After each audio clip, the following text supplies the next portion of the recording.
ایک حدیث ہے کہ حضرت عمار یاسر کو ایک باغی گروہ قتل کرے گا، ٹھیک ہے، اور وہ حضرت عمار جو ہے ان کو جنت کی طرف بلا رہے ہوں گے اور جو باغی گروہ ہے وہ جہنم کی طرف بلا رہا ہوگا۔ اس بارے میں آپ کا کیا موقع؟ تو جناب حمزہ کے ایک قاتل کو حضور کہہ رہے ہیں ویشی کو کہہ رہے تیرا اسلام قبول ہے لیکن میرے سامنے نہیں آنا۔ تکلیف تو تھی نا جناب حمزہ کی، تکلیف تھی، بالکل تھی۔ تو اگر اولاد محمد اگر قتل ہو رہی ہے تو اس پہ تکلیف نہیں ہوگی؟ ہونی چاہیے۔ آپ یہ سمجھتے ہیں ہم سیدنا امیر معاویہ کو سیدنا علی کے برابر سمجھتے ہیں؟ کہا جا رہا ہے یہی، ہم سیدنا علی کو اس امت میں نبی کے بعد چوتھے نمبر پہ سب سے افضل شخصیت مانتے ہیں، خلیفہ سمجھتے ہیں، خلیفہ نہیں، چوتھے نمبر پہ افضل۔ یار آپ بات کیسی بات کر رہے ہیں، بڑی بات کرتی کرنا۔ میں روافض سے یہ سوال کرتا ہوں آپ کی وضاحت سے کہ آپ یہ کہتے ہیں حضرت علی کو اس دن خلیفہ بھی بنایا تھا اور وہ غدیر ہم کے مقام پہ بنایا تھا، تو ابھی کہاں سے آ رہے ہیں؟ حجۃ الوداع سے آ رہے ہیں، وہاں تو 1,24,000 سے، وہاں کیوں نہیں بنایا؟ قرآن پاک میں بنات کا لفظ ہے رسول اللہ صلی اللہ علیہ وسلم کا، کلی ازواجی کا و بناتی کا، کلی ازواجی کا و بناتی کا۔ بنات جمع کا صیغہ ہے، عربی میں بنت واحد ہے، یعنی کہ حضور کی واقعی بیٹیاں دو اور تھیں۔ میں آپ کو ایک بار قرآن کی دلیل دے رہا ہوں، دے دیا آپ نے، میں کہتا ہوں اللہ کہہ رہا ہے موبائل میں کیوں نہیں شامل؟ مرزا انجینئر جو ہے یہ ان کو اقلیت مانتا ہے، قادیانیوں کو مرتد نہیں مانتا۔ حالانکہ یہ مرتد ہے، ہمارا ایمان ہے کہ جو بندہ کلمہ پڑھ کے ختم نبوت کا انکار کرے وہ مرتد ہے، بلکہ اس نے ایک ویڈیو میں یہاں تک کہہ دیا تھا کہ قادیانی اہل کتاب سے تو بہتر ہے نا۔ آپ نے کبھی اہل سنت میں سے کسی شخص کو اہل بیت کی توہین کرتے ہوئے دیکھا؟ نہیں، کو کرتے ہیں، لعنت ہے یار جو اہل بیت کی توہین کرے، اس کے اوپر آپ کو ایک بندہ نہیں نظر آئے گا، اس لیے ان کے دفاع کی ضرورت نہیں آتی۔ ہم تو یہ اوپنلی کہتے ہیں کہ جو اہل بیت کی توہین کرے اس کی زبان کو کاٹ ڈالا جائے، جو صحابہ کی توہین کرے کاٹ ڈالا جائے نا۔ آئے جائے اس بات کے اوپر ہم تو اتفاق کرتے ہیں، آپ بھی کر لیں۔ السلام علیکم پاکستان، میں ہوں آپ کا میزبان زین آسی اور آپ دیکھ رہے ہیں پوائنٹ آف ویو پاکستان۔ آج میرے ساتھ موجود ہیں صدر جمعیت اہل حدیث پاکستان جناب علامہ شام الہی صاحب۔ سوشل میڈیا پہ ان کی جو ویڈیوز ہیں وہ بہت ہی علمی اور ان کی گفتگو بھی بہت علمی ہوتی ہے، تو آج ان سے پہلے تو سر بہت شکریہ آپ کا، آپ نے اپنا قیمتی وقت ہمیں دیا، میری بڑی خواہش تھی آپ کے پاس آنا۔ اہلاً و سہلاً، مرحبا، آپ ہمارے پاس تشریف لائے، ہمارے لیے بھی خوشی کی بات ہے۔ اچھا علامہ صاحب، سب سے پہلے میں پوچھنا چاہوں گا کہ ابھی حال ہی میں جو ہماری وزیر اطلاعات ہیں مریم اورنگزیب صاحبہ، تو انہوں نے یہ الفاظ بولے ہیں کہ الحمدللہ اللہ کا فضل ہے کہ ہم نے اس عید پہ فلمیں بنائی ہیں اور آئندہ اور بھی بہتر فلمیں آئیں گی۔ بسم اللہ الرحمن الرحیم۔ یہ مسلمان ہیں جنہیں دیکھ کے شرم آئیں یہود۔ آپ دیکھیے کہ جس جگہ یہ کہنا چاہیے تھا کہ یہ شیطان کی نظر کرم سے ہوا، یہ شیطان کے فساد سے ہوا، یہ شیطان کی شرارت سے ہوا، وہاں پہ وہ یہ کہہ رہی ہے کہ اللہ کے فضل و کرم سے اس عید پہ 5 فلمیں ریلیز ہوئی ہیں۔ ان کو شرم کرنی چاہیے، ان کو اس بیان سے معذرت کرنی چاہیے۔ اور پھر اس سے بھی بڑھ کر بات، آپ نے تو صرف یہ بات کہی ہے، سینما کا افتتاح ہوا اور وہاں پہ دعا کی گئی ربنا آتینا فی الدنیا حسنہ۔ اب مجھے ایک بات بتائیے، کیا اس دعا کا کیا ترجمہ کیا جائے؟ پھر لوگ کہتے ہیں منظور مینگل صاحب کا مذاق اڑاتے ہیں۔ منظور مینگل صاحب نے بالکل درست ترجمانی کی ہے کہ یہ تو ایسی دعا ہے اللہ تعالیٰ ہمیں بغیرتی میں مزید آگے بڑھا۔ یہ تو پھر وہی بات ہے نا، کم از کم میں یہ سمجھتا ہوں ایک نقطہ اور پوائنٹ یہ ہے کہ حرام جو اشیاء حرام، ان کو حرام سمجھنا چاہیے۔ آپ کسی چیز کو جب حلال کر لیتے ہیں نا، پھر وہ آپ کبھی اس میں اصلاح نہیں آپ کی ہو سکتی۔ مثلا آپ ایک چیز کو حلال سمجھ کے کر رہے ہیں، آپ کبھی درست ہوں گے؟ آپ ایک چیز کو حلال سمجھ رہے ہیں، آپ کی اصلاح ممکن ہی نہیں۔ آپ کم از کم فلم انڈسٹری کو، اس بے حیائی کے کلچر کو، اس لچر بازی کو حرام تو سمجھیں۔ بالکل، اگر آپ بنا رہے ہیں، آپ سب کو پتا آپ بنا رہے ہیں، آپ سود کھاتے ہیں، لیکن سود کو حرام تو سمجھیں۔ آپ کے بینکنگ سسٹم میں سود ہے۔ اگر آپ یہ کہیں گے کہ جی سینما کلچر ہی جائز ہو گیا ہے اور اس میں اللہ کا فضل و کرم شامل ہے، تو میں یہ سمجھتا ہوں کہ ایک ناول ہوتا ہے بچپن میں کبھی پڑھا، اس کے اندر ایک جملہ یہ تھا کہ اللہ کے فضل و کرم سے میرا دھندا اس لیے چلتا ہے کہ میں وضو کر کے گھنگرو پہنتی ہوں۔ یہ وہی بات ہے کہ یہ یعنی آپ یہ دیکھیں، اب یہ جملے آ گئے ہیں۔ اور میں نے ایک دفعہ گزشتہ جمعے میں اس حوالے سے بات اٹھائی تو مجھے بعض ساتھیوں نے یہ بتایا ایسے اداکار موجود ہیں جنہوں نے یہ جملے بولے ہوئے ہیں کہ ہم اداکاری میں اس لیے کامیاب ہوئے ہم وضو کر کے اداکاری کرتے ہیں۔ تو نعوذ باللہ یہ ہمارا جو کلچر ہے اسلام دشمنی کے اوپر مبنی، اس کی بے خونی ضروری ہے اور اس کے اندر آپ لوگوں کا بہت بڑا کردار ہے، میڈیا کا۔ اگر آپ لوگ ان لوگوں کو پروب کریں, ان لوگوں کا محاسبہ کریں اور ان لوگوں سے پوچھیں آپ نے یہ الفاظ کیسے کہے ہیں. تو امید ہے شاید وہ اس کے اوپر شرمندہ ہو کے معذرت کریں. اچھا, اور دوسرا سوال میرا یہ ہے کہ اسلام میں موسیقی کے حوالے سے کیا ہے؟ ایک حدیث ہمارے سامنے آتی ہے کہ حضرت اما عائشہ کو رسول صلی اللہ علیہ وسلم نے کہا کیا آپ نے گانے والی نہیں بھیجی, آپ کو نہیں پتہ یسر والوں کو گانے بجانے کا شوق ہے. اس حوالے سے تھوڑا سا علمی ہمیں بتائیں. بھائی بنیادی طور پہ یہ جو فلسفہ اور مغالطہ معاشرے میں مشہور ہے, اس حدیث کے الفاظ ہیں جاریہ. جاریہ سے مراد یہ ہوتا ہے ایک ایسی بچی جو نابالغ ہو, جو اچھل کود کر رہی ہو. معاذ اللہ آج کے نام نہاد موسیقی کو ماننے والوں نے اس بچی کو 6-7 سال کی جو اچھل کود کرتی ہے شادی بیاہ کے اوپر, آپ کی بیٹی ہو وہ بھی اچھل کود شور مچا سکتی, اس کو ایک 18-19 سال کی عورت بنا کے پیش کیا, اور معاذ اللہ پھر یہ پیش کیا کہ رسول اللہ صلی اللہ علیہ وسلم نعوذ باللہ اس کا رقص دیکھ رہے تھے. یہ بہت بڑا مغالطہ ہے. رسول اللہ صلی اللہ علیہ وسلم تو غیر محرم عورت کا چہرہ دیکھنا تو دور کی بات ہے. ایک مرتبہ ایک عورت نے پردے کی اوٹ سے آیات بیت کی تلاوت کے دوران ہاتھ کو آگے بڑھایا, تو رسول اللہ صلی اللہ علیہ وسلم نے کہا اے عورت اپنے ہاتھ کو پیچھے کر لے, میں محمد صلی اللہ علیہ وسلم کسی غیر محرم عورت کے ہاتھ کو بھی دیکھنا گوارا نہیں کرتا. تو آپ یہ تصور کر سکتے ہیں کہ رسول اللہ صلی اللہ علیہ وسلم نے رقص دیکھا ہو کسی بالغ بچی کا. یہ سراسر فتنے اور فساد کی بات ہے. ایک بات. دوسری بات, میرا ایک مرتبہ ٹی وی کے اوپر غامدی صاحب سے بھی اور مختلف علماء کے درمیان یہ ڈبیٹ ہوئی. انہوں نے کہا علامہ صاحب آپ جو قرآن کی آیتیں پڑھ رہے ہیں موسیقی کے رادے میں, یہ عبداللہ ابن مسعود نے قسم کھا کے کہا یہ موسیقی کے بارے میں, یہ صحابہ کے اقوال ہے, کوئی حدیث پیش کرے. میں کہا میں حدیث پیش کروں گا وہ بھی آپ نہیں مانیں گے. کہا بخاری کی ہوگی تو مانیں گے. یہ آن دی ریکارڈ ہے, ریکارڈ ہے اس ٹائم, وہ پروگرام ریکارڈڈ. تو میں نے بخاری شریف سے ایک حدیث پیش کی, ان قریب میری امت میں ایسی قومیں پیدا ہوں گی جو موسیقی کو حلال کر لیں گی. اب زین بھائی دنیا کے کسی عالم سے آپ اپنے فہم سے چلیں بتائیں, میری امت میں ایسی قومیں پیدا ہوں گی جو موسیقی کو حلال کر لیں گی, جو شراب کو حلال کر لیں گی, جو ریشم کو حلال کر لیں گی. یہاں سے کیا ثابت ہوتا ہے یہ حرام ہے؟ یہاں سے یہ بات ثابت نہیں ہو رہی, واضح ثابت ہو رہی ہے. تو پھر اس کا مطلب ہے انکار حدیث یہاں تک چلا جائے گا کہ اب بخاری شریف کا بھی انکار کر دیا جائے گا. یہ حدیث تو واضح ہے کہ میری امت میں موسیقی کو حلال کر دیا جائے گا, گویا حرام ہے تو حلال کیا جائے گا. تو یہ تو بڑی کلیئر کٹ اور آبویس بات ہے, امت مسلمہ کا اس بات کے اوپر اجماع رہا ہے.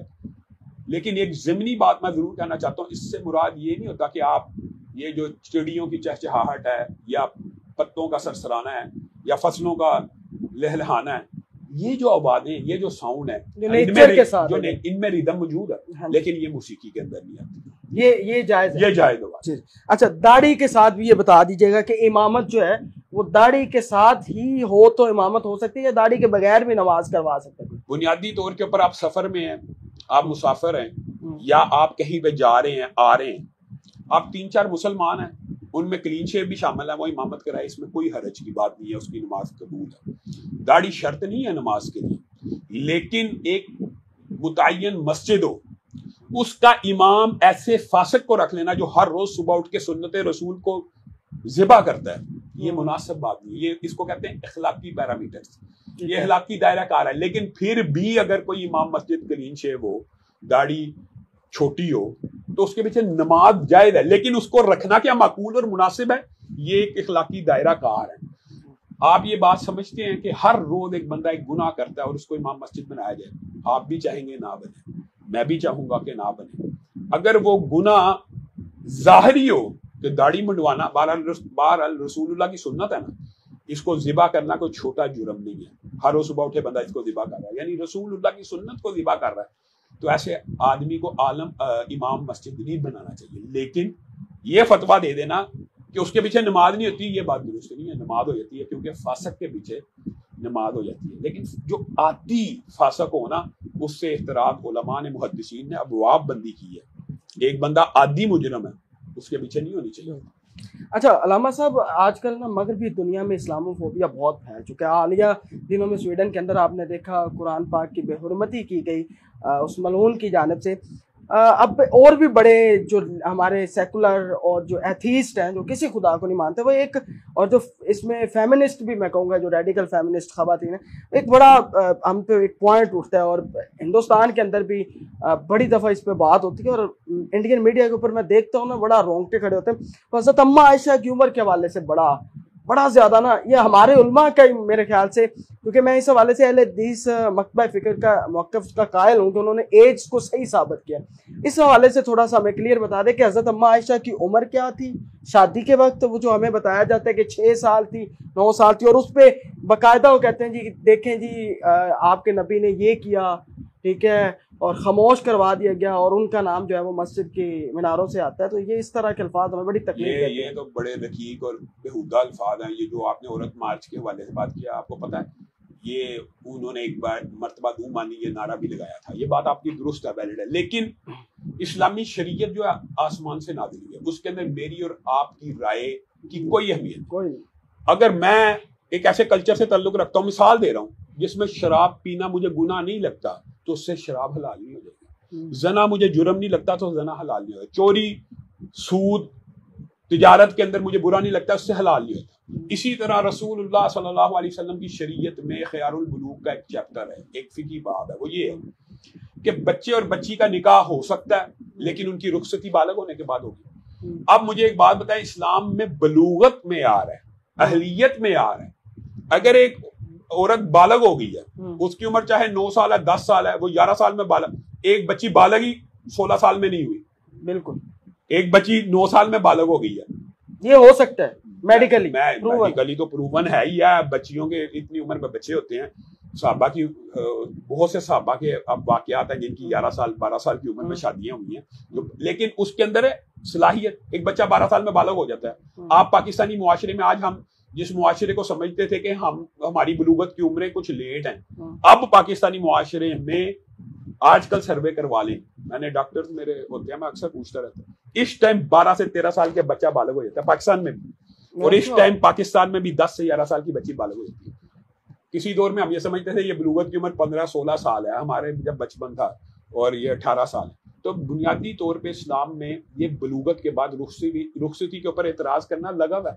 جب اللہ رب العزت نے مرد کو بنایا، اللہ رب العزت نے عورت کو بنایا، جب اللہ نے اس کے اندر یہ استعداد پیدا کر دی کہ وہ بچہ پیدا کر سکتا ہے، تو اس کے نکاح کے اوپر اعتراض کرنا تو یہ میڈیکلی، عقلی، منطقی ہر لحاظ سے غلط بات ہے کہ اللہ نے اس کے اندر وہ صلاحیت پیدا کر دی ہے، تو پھر اعتراض کیسے؟ اچھا، ایک اور علامہ صاحب آپ کے حوالے سے میں نے پوچھنا تھا آپ سے، بڑی علمی فائدہ ہمیں آ گئے آپ کے پاس. تو ایک تو حضرت عمار یاسر والی حدیث بیان کی جاتی ہے، اور آج کل سوشل میڈیا اور محرم چل بھی رہا ہے، اور ایک حدیث ہے کہ حضرت عمار یاسر کو ایک باغی گروہ قتل کرے گا، ٹھیک ہے، اور وہ حضرت عمار جو ہے ان کو جنت کی طرف بلا رہے ہوں گے، اور جو باغی گروہ ہے وہ جہنم کی طرف بلا رہا ہوگا.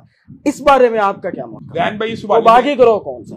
اس حوالے سے الحمدللہ میں نے اور علماء نے ڈیٹیل بیانات ریکارڈ کروائے، لیکن دکھ اور افسوس کی بات یہ ہے وہ سننے کو تیار نہیں ہے. چلیں آپ کی وساطت سے ایک مرتبہ پھر جواب دے دیتے ہیں. اس حدیث کو 28-12 کا نمبر دیا گیا. پہلی بات تو یہ ہے، یہ جو نمبرنگ کا کنسیپٹ ہے نا، یہ اسلام میں نہیں ہے. اچھا، ہاں، مطلب 28-12 آپ حدیث پڑھ کے سنائیں کہ یہ رسول اللہ صلی اللہ علیہ وسلم نے کہا. یہ 28-12 نمبر ہے جی، انٹرنیشنل نمبرنگ. یہ بھی ایک آپ سمجھیں کہ رانگ نمبر ہونے کی سب سے بڑی نشانی ہے. یہ محدثین کے 1400 سال میں کہیں اسلوب نہیں ملتا. مثال دے رہا ہوں، 28-12 تو ہر بندے کو یاد ہو سکتا ہے. اصل بات تو یہ آپ حدیث یاد کریں. آپ اتنی دفعہ حدیث پڑھیں کہ لوگوں کو حدیث یاد ہو جائے، بجائے یہ کہ نمبر یاد ہو. اب حدیث کے جو واضح الفاظ ہیں، دیکھیں، حدیث کی وہ تشریح مانی جائے گی جو رسول اللہ نے کی، حدیث کی وہ تشریح مانی جائے گی جو صحابہ نے کی. حدیث کے الفاظ ہیں کہ عمار کو ایک فیہ باغیہ قتل کرے گا. عمار انہیں جنت کی طرف بلاتے ہوں گے اور وہ انہیں جہنم کی طرف بلاتا ہوگا. اس کی ٹرانسلیشن، اس کی تطبیق کس گروہ پہ ہوگی، یہ صحابہ نے فیصلہ کر دیا ہوا ہے. امت کا اجماع ہو چکا ہوا ہے. 1400 سال سے یہ بات طے شدہ ہے. اس کے اندر اس باغی گروہ کو یہ کہنا کہ وہ سیدنا امیر معاویہ کا گروہ تھا، یہ سب سے بڑا علمی خیانت اور جرم ہے. آپ حدیث تو یہ صحیح ہے، لیکن اس حدیث کی من گڑت باطل تشریح اور تعویل کس قدر بڑا جرم ہے کہ اچھا یہ حدیث بیان کی، آگے چلے ساتھ ہی یہ حدیث بھی موجود ہے. آپ حیران رہ جائیں گے، یہ حدیث تو رافضی ذہن کے لوگ بیان کرتے ہیں لیکن اگلی حدیثیں نہیں بیان کرتے، جس میں رسول اللہ صلی اللہ علیہ وسلم، میں آپ کو حدیث بیان کروں گا آپ کا سارا کنسیپٹ ہی کلیئر ہو جائے گا. رسول اللہ صلی اللہ علیہ وسلم نے فرمایا یہ میرا بیٹا حسن سردار ہے. اللہ کے رسول یہ کیوں سردار ہے؟ یہ مسلمانوں کے دو عظیم گروہوں میں صلح کروائے گا. یہ بھی بخاری ہی کے الفاظ ہیں. بالکل ہے. اب بات سمجھیے, یہ میرا بیٹا سردار ہے. یہ کیوں سردار ہے؟ سرداری کی وجہ بیان کی. صلح حسن, صلح حسن یہ اتنی بڑی قربانی دے گا کہ یہ مسلمانوں کے دو عظیم کا لفظ بھی رسول اللہ کا ہے اور مسلمانوں کے گروہوں کا بھی لفظ رسول اللہ کا ہے. مسلمانوں کے دو عظیم گروہوں کے درمیان صلح کروا دے گا. اب آپ نے مجھے بتانا ہے کیا حضرت حسن نے سیدنا امیر معاویہ کے ساتھ اس حدیث کو ان کو نہیں تھا پتا فیہ باغیہ کون ہے اور اس کو فیہ باغیہ والی احادیث صحابہ کو نہیں تھا علم؟ صلح کروا دی. کیا حضرت حسن نے اپنا ہاتھ سیدنا امیر معاویہ کے ہاتھ میں دے دیا جو جہنم کی طرف بلانے والے تھے؟ سیدنا حسن نے امیر معاویہ کو بڑا نہیں مان لیا. سیدنا علی نے ابو بکر عمر و عثمان کو بڑا مان لیا. میں آپ کو یہ ایک بات بتاتا ہوں, یہ آپ اگر عقلی اور فکری طور پہ سوچیں گے نا تو آج معاشرے میں اللہ کے فضل سے ایسی اویئرنیس آ گئی ہے کہ آج میں اور آپ سیدنا ابو بکر سیدنا شرائط کی بھی بات نہیں میں ایک منٹ بعد میں آتا ہوں. سیدنا ابو بکر سیدنا عمر سیدنا عثمان کے خلاف آپ اہل سنت برداشت نہیں کرتے بات, لیکن ایک دور تھا جب ان کے خلاف بھی باتیں ہوتی تھی, ان کے اوپر بھی سب و شتم ہوتا تھا. امی عائشہ کے بارے میں, امی حفصہ کے بارے میں, سیدنا ابو بکر عمر کے بارے میں بھی تبرہ اس ملک میں ہوتا رہا ہے. آصف الرضا علوی آپ کو پتا فرار ہوا سیدنا ابو بکر کے بارے میں بکواس کر کے ملک سے بھاگ گیا ہوا. اب آپ یہ سوچیں کہ حضرت علی نے ان تینوں کو بڑا مانا, ان کی خلافت کو مانا. سیدنا حسن نے سیدنا امیر معاویہ کو بڑا مان کے صلح کرا دی. اس وقت سیدنا امیر معاویہ پورے جمی مسلمانوں کے اجماعی خلیفہ بن گئے. وہ تو نکلے تھے گروپ لے کے, جنگ کے لیے نکلے تھے, لیکن آگے سے صلح کیوں ہوئی یہ بھی ایک بتایا. اچھا, پھر دوسری بات یہ ہے کہ یہ واقعہ حضرت علی کی جنگوں کے بعد کا کہ پہلے کا؟ یہ بات کیا تو یہاں سے اس باطل فتنے اور فساد کی جڑیں کھوکھلی ہو جانی چاہیے. سیدنا حسن نے ان جنگوں کے بعد صلح کی ہے کہ پہلے کی ہے؟ بات. اس کے بعد بھی کوئی اعتراض باقی رہ جاتا ہے کہ سیدنا حسن نے مسلمانوں کے دو عظیم گروہوں کے درمیان صلح کروائی, اور اگر ان کا یہ مغالطہ مان لیا جائے وہ گروہ جہنم کی طرف بلانے والا سیدنا امیر معاویہ, امی عائشہ کا, طلحہ اور زبیر کا تھا. معاذ اللہ ثم معاذ اللہ. آپ کو پتہ تو وہ گروہ کون سا ہے پھر؟ ہاں, وہ جو گروہ ہے وہ اس کے بارے میں بھی اجماع امت ہے کہ جہنم کی طرف بلانے والا گروہ صحابہ کے دور میں ایک ہی پیدا ہوا, وہ گروہ تھا خارجیوں کا. اور یہ اجماع امت ہے کہ اس حدیث سے مراد خارجی ہیں. اور مار کس جنگ میں شہید ہوئے ہیں؟ یہ اب یہ دیکھیں, سیدنا طلحہ کس جنگ میں شہید ہوئے ہیں, سیدنا زبیر کس جنگ میں شہید ہوئے ہیں. ہاں, اب بات سمجھ میں آپ کو بڑی آسانی سے دیکھیں, جو بندہ کچھ آپ کو نالج ہے نا, آپ اس لیے بڑی آسانی سے اس بات کو ریڈ کریں. سیدنا طلحہ اور زبیر شہید ہوئے ہیں اشرم مبشرہ کے ساتھ. اشرم مبشرہ کے ساتھ بھی ہیں. زبیر کو کیا کہا تھا رسول اللہ نے؟ میرا حوالی ہے. بالکل. طلحہ اشرم مبشرہ میں سے. امی عائشہ کے بارے میں رسول اللہ نے کہا یہ جنت میں بھی میری بیوی ہے. جنگ جمل کا. اب مجھے بات بتائیں, کیا ان کے شہادت کا ذمہ دار حضرت علی؟ اس میں مولا علی کے حوالے سے وہ بتایا جاتا ہے کہ جس نے کیا پیچھے جا کے شہید, اور حضرت علی نے کہا کہ تو جہنمی ہے, چلا جا نکل. حضرت علی کے پاس سارے مبارک لے کے آیا اور اس امید سے آیا کہ حضرت علی مجھے خوشی سے انعام دیں گے. تو سیدنا علی نے کہا تجھے جہنم کی بشارت ہو. ہاں بالکل ایسی ہے, کیونکہ میں نے رسول اللہ سے سنا ہر نبی کا ایک حوالی ہے اور میرا حوالی ہاں وہ مولا علی کے گروپ میں تھا, لیکن اس کی فکر کیا تھی؟ خارجی تھا. اسی لیے میں خارجی دونوں طرف تھے. میں یہ خارجیوں نے سیدنا عمار کو اس لیے شہید کیا کہ وہ پروپیگنڈا کر سکے. آپ یہ دیکھیں کہ سیدنا امیر معاویہ سے صلح کیوں کی؟ جہنم کی طرف بلانے والے گروہ سے صلح ہو سکتی ہے؟ نہیں ہو سکتی. اور وہ بھی سیدنا حسن جیسا شرائط پہ کی نا جی, شرائط وہ بھی مجھے میں بتاتا ہوں. چلے صلح حسن کی جو شرائط ہے ان کی کوئی ایک سند لا دی جائے. یہ تو ساری جھوٹی اور ڈکوسلے کی سند نہیں ہے. جو بندہ یہ دعویٰ کرتا ہے وہ آج تک سند نہیں پیش کر سکا. اس کی سند یہ ہے کہ ٹی وی اور میسج فلم میں کیوں فلمایا گیا ہے. اس طرح کی باتیں سند نہیں ہوتی, یہ بے سند باتیں ہیں. اور پھر دوسری بات یہ ہے کہ مثال دے رہا ہوں, اگر شرائط بھی تھے تو کیا یہ سیدنا یہ رسول اللہ کا فرمان نہیں ہے مسلمانوں کے دو عظیم گروہ ہیں؟ اور پھر بتائے عقیدے, پھر کیا سیدنا زبیر اور طلحہ کی معین جنتیوں کی بشارت نہیں؟ وہ سیدنا امیر معاویہ کے گروہ میں نہیں تھے؟ دونوں گروہوں میں صحابہ شامل ہیں, دونوں کا عقیدہ سیم ہے. اختلاف تو سیدنا عثمان کے قاتلوں کو پکڑنے کا ہے. یہ عام فہم بات تھی جس کو جان بوجھ کے الجھایا گیا. یہ سیاسی اختلاف کا ہو جانا. دو سگے بھائیوں میں مجھے بتائیں ایک بندہ اگر کسی اور پارٹی میں ہوتا دوسرا کسی اور پارٹی میں ہو تو یہ تو سیاسی اختلاف ہے. تو وہاں پہ بھی سیدنا عثمان کے قتل کے اوپر کہ ان کے جو قاتلین ہیں ان کو پکڑنے کے اوپر مسلمانوں کے 2 گروہ بن گئے, ان کا آپس میں سیاسی اختلاف ہو گیا. کیا یہ اختلاف عقیدے کا تھا؟ کیا سیدنا امیر معاویہ امی عائشہ طلحہ اور زبیر جہنم کی طرف بلانے والے تھے؟ اس سے بڑا فتنہ اور فساد کیا ہو سکتا ہے؟ اچھا, اور اس کے علاوہ ایک حدیث ہے صحیح مسلم کی جس میں حضرت سعد بن ابی وقاص اشرا مبشرہ کے صحابی ہیں ماشاءاللہ, بڑا نام ظاہر ہے, ہے ظاہر. اور ان سے مروان جو کہ گورنر ہے مدینہ کا, وہ کہتا ہے کہ ابو طراب پہ شب و ستم کرو, اور یہ تقریباً لگاتار 5 حدیث ایک دوسرے کے اوپر, اس پہ بھی آپ بتا دیں. میں آپ کو ایک بات تو آپ نے جس حدیث کا ذکر کیا صحیح مسلم کی, اس کا بھی اس نے کوئی نمبر بنایا ہوا 62 یا 62 29 ہے. یہ کتنا بڑا دیکھیں دھوکہ ہے. یہاں پہ آل مروان کا ایک آدمی حدیث پڑھ لیں, چیلنج ہے, یہاں سے وہ ثابت کر دے اس بندے کا نام کہ جس نے سب و شتم کا حکم دیا, وہ اس بندے کا واقعی مجہول ہے, اس بندے کا نام ہی تاریخ میں موجود نہیں ہے. رجل من آل مروان کی حدیث کے الفاظ ہیں کہ آل مروان, آپ نے تو مروان کا سیدھا نام لے لیا, آل مروان میں سے ایک آدمی نے کہا. یہ تو عربی کی گردانیں ہیں اس کا مطلب. آپ بات سمجھیں, یہ اتنا دھوکہ ہے, اتنا فساد اور یعنی کہ ایک لفظ کے اتنے معنی نہیں. مجھے ایک بات دیں, آل مروان سے مراد تو مروان ہو ہی نہیں سکتا, اس سے مراد چلو اولاد مروان, اور پھر اولاد مروان میں سے کوئی ایک شخص سب و شتم کا حکم دے بھی سکتا ہے, اس میں کوئی مجھے ہمیں اچنبے کی بات بھی نہیں لگتی. لیکن مراد یہی ہے یہاں پہ بھی. اس کی مزید تفصیل اس لیے نہیں کرنی چاہیے, تشریح اس لیے نہیں کرنی چاہیے, وہ بندہ مجہول ہے, ہمیں پتہ ہی نہیں وہ صحابی ہے, تابعی ہے, تبع تابعی ہے. رجل من آل مروان, آل مروان کے ایک شخص نے حکم دیا کہ آپ ان کو برا بلا کیوں نہیں کہتے. اب بتائیں اس حدیث کا یہ کہاں سے ٹرانسلیشن آئی؟ اس حدیث کی ٹرانسلیشن یہ کرتے ہیں کہ مروان نے حکم دیا تھا, بنو امیہ نے حکم دیا تھا سب و شتم کرنے کا. یہ بھی جھوٹ ہے, بنو امیہ نے نہیں کیا. میں آپ کو ایک بات بتاتا ہوں, کیا بنو امیہ اگر رسول اللہ صلی اللہ علیہ وسلم کے مخالف انہوں نے پورٹرے کیا ہوا خاندان تھا, تو رسول اللہ اپنی بیٹی, ایک نہیں 2 بیٹیاں بنو امیہ میں دیتے. بنو ہاشم میں تو ایک بات کر رہے ہیں, ہاں تو پھر بنو امیہ میں 2 بیٹیاں دی. اس پہ بھی بنو ہاشم میں ایک بیٹی دی. اختلاف کیا جاتا ہے کہ یہ بیٹیاں حضور کی نہیں ہیں, ایک ہی بیٹی ہے. وہ تو صرف روافظ کا ہے نا, جواب تو دینا. اہل سنت کا تو یہ اجماعی موقف ہے کہ رسول اللہ کی 4 بیٹیاں, اور یہ قرآن, میں آپ کو یہ قرآن سے بھی ثابت کر سکتا ہوں. قرآن پاک میں بنات کا لفظ ہے رسول اللہ صلی اللہ علیہ وسلم کا, کلی ازواجی کا و بناتی کا, کلی ازواجی کا و بناتی کا.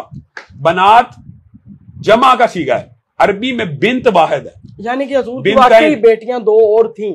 میں آپ کو ایک قرآن کی دلیل دے رہا ہوں, دے دیا آپ نے. میں کہتا ہوں اللہ کہہ رہا ہے موبائل میں کیوں نہیں شامل, کلی ازواجی کا و بناتی کا و نسائی کا. بالکل بنات آ گیا. اب مجھے بتائیں, بنات تو کم از کم 3 کے اوپر دلالت کرتا ہے, کم از کم 3 کے اوپر. بالکل تیز اب آ جاتا ہے تو نہیں, وہ جمع ہے, جمع کی عربی میں واحد اور تسنیہ کے لیے الگ سیگا اور جمع کے لیے. تو اس دلیل کو تو رافضی بھی نہیں ریجیکٹ کرتے, اور ان کے اندر جو ایک خاص گروہ ہے جو 4 بیٹیوں کا قائل ہوا ہے, وہ قرآن پاک کی اسی دلیل سے ہوا ہے کہ قرآن پاک میں اللہ تعالیٰ نے بیٹیاں جمع کا ذکر کر دی ہے. تو ویسے بھی جو آپ نے بات کی نا مباہلے کی, میں آپ کو ایک بات بتاتا ہوں, یہ انسان کو اختیار ہوتا ہے کہ اپنے اہل میں سے کن لوگوں کو لے کے جانا. یہ تو آپ اپنے مطلب میرے چھوٹے بھائی کو فیوریٹ سمجھتے ہیں. نہیں, فیوریٹ نہ بھی سمجھیں. مثال دے رہا ہوں, آپ کا میرا مباہل ہے, میری 3 بیویاں ہیں, 16 بچے ہیں, ان میں سے میں 2 بیویاں 1 بیوی 2 بچے لے کے چلا جاؤں.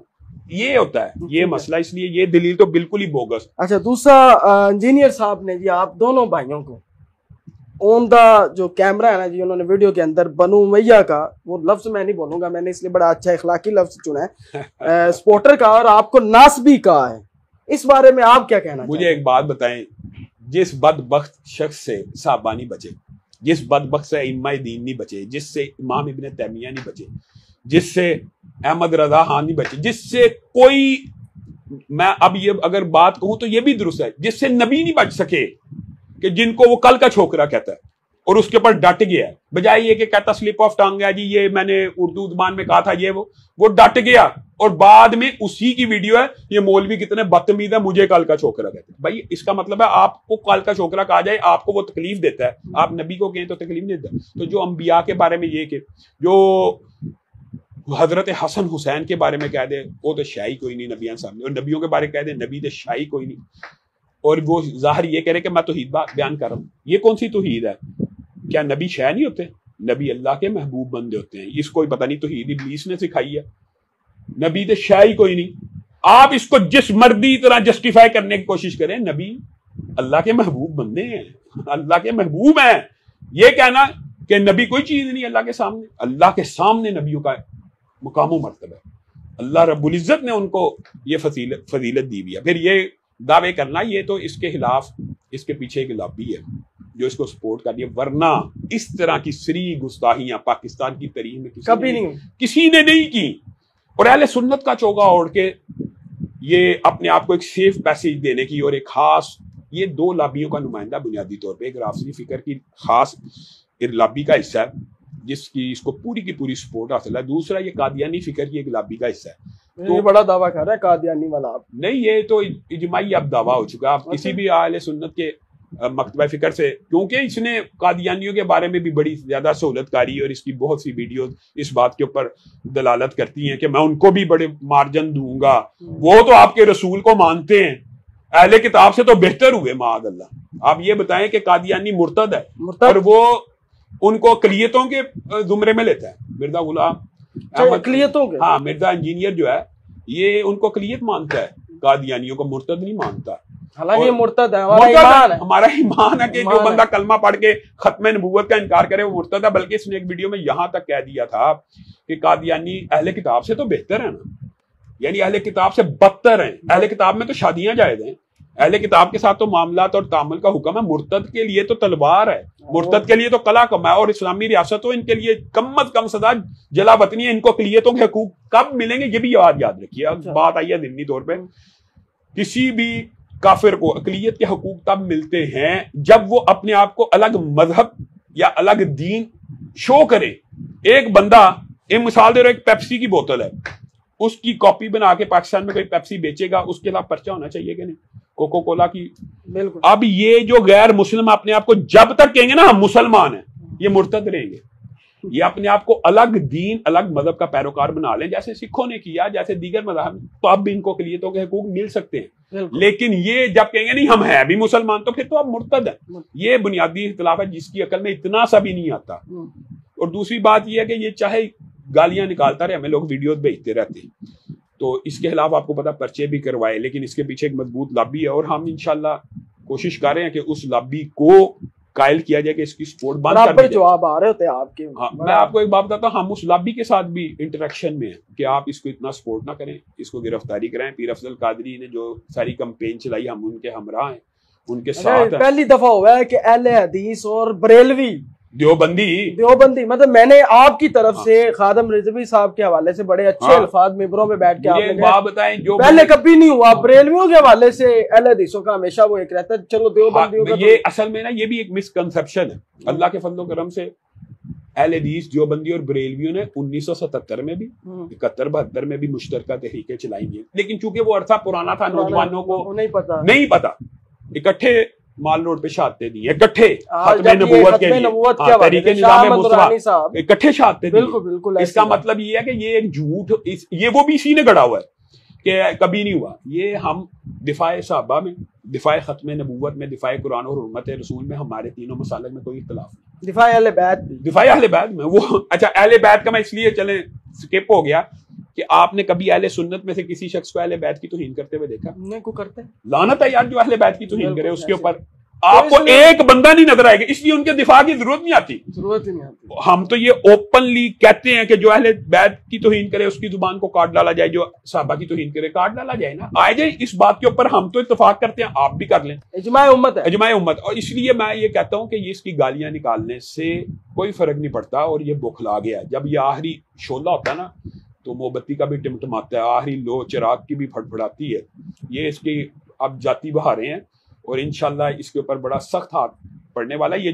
یہ میں آپ کو بتاتا ہوں، چند جو افسران ہوتے ہیں نا وہ ہمیشہ کے لیے نہیں ہوتے. جیسے خدا بخش قادیانی نے اس کو سپورٹ کیا، اس کے علاوہ 5000 درخواستیں تھیں. اس نے بہت قادیانی تھا، ڈائریکٹر ایف آئی اے لگ گیا، اس کی فیور ہوگی. آج کل 1-2 افسر ہیں جو اس سیٹ کے اوپر ہیں کہ جو اس کی فیور کر رہے ہیں. جیسے ہی وہ آگے پیچھے ہوں گے اس کے علاوہ مقدمے بھی ہوں گے اس کے اوپر، تو 69 رسالت کا پیر افضل قادری کا پرچہ بھی ہوگا، 295 سی بھی لگے گی۔ اچھا علامہ صاحب، حضرت علی کے حوالے سے ایک حدیث ہے کہ علی سے وہی محبت کرے گا مومن ہوگا، اور وہی بغض کرے گا جو منافق ہوگا، یہ آپ مانتے ہیں؟ بالکل صحیح ہے۔ حضرت معاویہ کے بارے میں بھی کوئی ایسی حدیث ہے کہ جو بغض معاویہ میں ہے وہ مومن نہیں؟ تو اس حوالے سے بتائیے گا، اسپیسیفک ہے۔ میں آپ کو ایک بات، ہاں صحابہ کے بارے میں یہ حدیث، صحابہ نہیں صرف حضرت معاویہ، جیسے حضرت علی کو اسپیسیفک کیا گیا، ہر صحابی کے بارے میں ہے یہ، لیکن یہ اعزاز ہوتا ہے کہ حضرت علی کا نام لے کے کیا، باقی کا نام لے کے نہیں کیا۔ دوسری بات یہ سن لیں، تو پھر مولا علی اور حضرت معاویہ جو برابر سمجھتے ہیں؟ میں آپ کو یہ دیکھ لیں علامہ صاحب کا، میں آپ کو ایک بات بتاتا ہوں، یہی جہالت ہے جو معاشرے میں عام ہے کہ آپ یہ سمجھتے ہیں ہم سیدنا امیر معاویہ کو سیدنا علی کے برابر سمجھتے ہیں۔ کہا جا رہا ہے یہی، ہم سیدنا علی کو اس امت میں نبی کے بعد چوتھے نمبر پہ سب سے افضل شخصیت مانتے ہیں، خلیفہ سمجھتے ہیں، خلیفہ نہیں، چوتھے نمبر پہ افضل۔ یار آپ بات کیسی بات کریں، بڑی بات کرتی۔ ہمارے نزدیک صحابہ کی جو ترتیب ہے اہل سنت کی اجماعی، وہ بھی سن لیں۔ وہ 10,000 جو فتح مکہ میں تھے وہ عظیم ترین کن لوگوں سے؟ ان لوگوں سے جو حجۃ الوداع کے 1,24,000 تھے، ان میں سے یہ 10,000 زیادہ افضل ہیں، اور ان 10,000 میں سے وہ 1,400 افضل ہیں جو صلح حدیبیہ میں تھے، اور ان 1,400 میں سے وہ 313 افضل ہیں جو بدر میں تھے، اور ان بدریوں میں سے وہ 10 افضل ہیں جو عشرہ مبشرہ، اور ان عشرہ مبشرہ میں کائنات میں نبی کے بعد اگر سب سے افضل ہیں تو وہ ابو بکر ہیں، پھر عمر ہیں، پھر عثمان ہیں، پھر علی ہے۔ سیدنا امیر معاویہ کا یہ مقام و مرتبہ ہے سیدنا علی کے بعد، وہ واحد انسان ہے جس کے اوپر پوری امت جمع ہوئی، یہ مقام چھوٹا نہیں ہوتا۔ اس کا مطلب یہ نہیں کہ سیدنا امیر معاویہ کی الگ فضائل نہیں، رسول اللہ صلی اللہ علیہ وسلم، ہم کہتے ہیں کوئی پیر صاحب دعا دے دے، کوئی ولی دعا دے دے، کوئی صحابی دعا دے دے تو مقام مرتبہ بن جاتا ہے۔ سیدنا امیر معاویہ کو تو رسول اللہ نے دعا دی ہے، اللہم اجعلہ ہادیا و مہدیا واہدی بھی، اللہ اس کو ہادی بنا، اللہ اس کو مہدی بنا، اللہ اس کے ذریعے لوگوں کو، یہ صحیح حدیث ہیں۔ اور پھر اللہم علم معاویۃ الکتاب، حدیث کا نام لازمی ہے، کتاب کا نام لازمی صاحب، یہ ساری حدیث اہل سنت کی ہاں صحیح ہیں۔ اس کی کوئی رد کرے، رافضی کرے تو کرے، اہل سنت کی تو صحاح ستہ کے اندر یہ حدیث موجود ہے، حتیٰ کہ یہ حدیث بھی موجود ہے کہ رسول اللہ صلی اللہ علیہ وسلم نے حضرت امیر معاویہ کو ایک دن کہا کہ امیر معاویہ ایک وقت آئے گا کہ آپ کو خلافت، یعنی اس حدیث کے الفاظ میں خلافت تک کا اشارہ ہے، اس وقت آپ نے اللہ سے ڈرتے رہنا۔ تو رسول اللہ کو تو وحی کے ذریعے پہلے بتا دیا گیا سیدنا امیر معاویہ نے خلیفہ بننا ہے، اور کیا بخاری شریف کی حدیث میں نہیں بتایا گیا یہ میرا بیٹا صلح کروائے گا؟ کس سے کروائی ہے یہ میرا بیٹا صلح؟ کس نے؟ بالکل مولا حسن نے کروائی ہے۔ تو حضرت حسن نے جو آخری تھی کہ اپنے خاندان میں سے کسی کو خلیفہ نہیں چننا، ایک شرط تھی، یہ شرط ہمیں دکھائی جائے۔ دوسری بات یہ شرط اس لیے انویلڈ ہے اور جھوٹ کے اوپر مبنی ہے کہ سیدنا حسن یہ شرط کیسے لگا سکتے ہیں جبکہ وہ خود حضرت علی کے بیٹے ہیں؟ آپ ایک عقلی منطقی بات بھی کیا کریں۔ پہلے حضرت حسن کو ہم خلیفہ راشد مانتے ہیں کہ نہیں؟ پہلے مانتے ہیں نا اہل سنت، وہ علی کے بیٹے تھے کہ نہیں؟ آپ مجھے بتائیں۔ لیکن مرتبے میں تو میں کہتا ہوں مقام و مرتبے کی بات نہیں ہو رہی، لیکن کیا وہ ایسی غیر شرعی شرط؟ نہیں، میں یہ بات آپ کو یہ پوائنٹ بتانا چاہتا ہوں، اگر اسلام میں یہ غیر شرعی شرط تھی تو حضرت حسن خود بیٹے تھے علی کے، یہ غیر شرعی نہیں ہے، اس لیے یہ ہو ہی نہیں سکتا کہ وہ کوئی غیر شرعی شرط لگاتے۔ اگر ہے شرط تو ہمیں دکھائی جائے۔ ٹھیک ہے، اس کا جواب کیا ہے؟ غیر مستند روایات ہیں ان کے پاس، تاریخ کی کتابوں میں سے۔ اچھا، اور اس کے علاوہ جو آخری غدیر خم کے موقع پہ جو حدیث آئی ہیں کہ میں 2 چیزیں تم میں چھوڑے جا رہا ہوں، قرآن اور میرے اہل بیت، ان کو پکڑ لینا، پھر مولا علی کا ہاتھ بلند کر کے من کن تو مولا، اس حدیث کو مانتے ہیں علامہ؟ میں آپ کو ایک بات بتاتا ہوں، اس حدیث کی بھی تشریحات کا یہ فرق ہے کہ اگر اس حدیث سے دوست، وہ اس کو دوست کو چھوڑیں، نہیں یہ بھی چھوڑیں، میں یہ کہتا ہوں اس حدیث سے یہ ثابت کرنا کہ رسول اللہ صلی اللہ علیہ وسلم کے بعد خلیفہ بلا فصل علی ہیں، یہ کیسے ثابت ہوتا ہے؟ علی ولی اللہ تو مان سکتے ہیں نا یار، ولی اللہ تو ہم جو ایک دوسرے کو مولانا کہتے ہیں وہ کس لیے کہتے ہیں یار؟ یہ تو علی ولی ولایت سے اوپر کے مقام کے ہیں، یہ تو بات سوچنا بھی فضول ہے۔ جو صحابیت ہوتی ہے نا، پوری دنیا کے ولی جمع ہو جائیں صحابی کے جوتے کے برابر بھی نہیں ہوتے۔ آپ حضرت علی کو ولی اللہ تو صحابیت سے بہت چھوٹا، یعنی آپ کہہ رہے ہیں وہ اہل بیت میں سے ہیں، یہ مقام زیادہ بڑے ہیں۔ صحابی رسول ہونا، دماد رسول ہونا، سیدنا علی وہ ہیں کہ جن کے بارے میں رسول اللہ صلی اللہ علیہ وسلم، مکمل کر لوں، میں ایک صرف جملہ کہتا ہوں، سیدنا علی وہ ہیں کہ ایک مرتبہ رسول اللہ بیٹھے ہوئے ہیں اور رسول اللہ نے کہا جو آئے گا اس کو جنت کی بشارت دو. ابو بکر آئے, پھر آئے جنت کی بشارت دو, عمر آئے.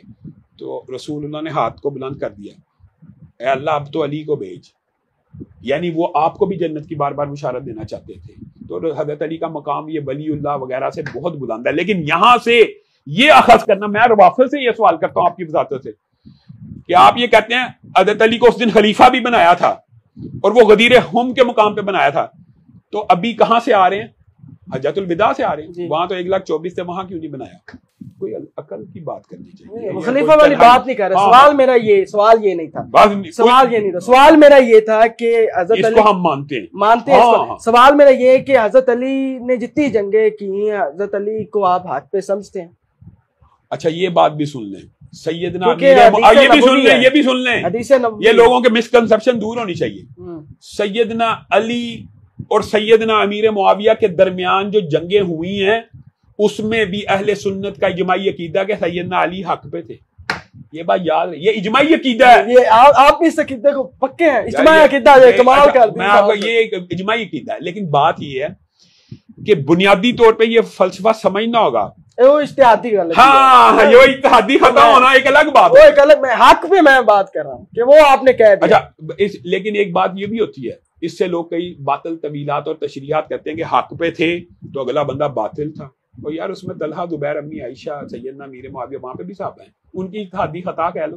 تم ان کو باطل کو, تم ان کو جہنم کی طرف بلانے والا کو یہ فساد چاہیے. نہیں یار وہ ہے ہی نہیں, وہ جہنم کی طرف بلانے والے ہے ہی نہیں, وہ باطل ہے ہی نہیں ہے. صحابہ کو تو پورا والا کہنا ہے حرام ہے, باقاعدہ حرام ہے. اس میں اجماع امت ہے. اجماع امت ڈاکٹر طاہر القادری صاحب نے بھی تفصیلی کہہ دیا کہ اجماع امت کے علاوہ ایک حضرت عمر کے فیصلے بھی ہیں. حضرت عمر نے اپنے بیٹے کی, آپ کو پتا نا, زبان کاٹنے کا حکم دیا مقداد کے بارے میں, کیونکہ وہ صحابی نہیں تھے عبید اللہ.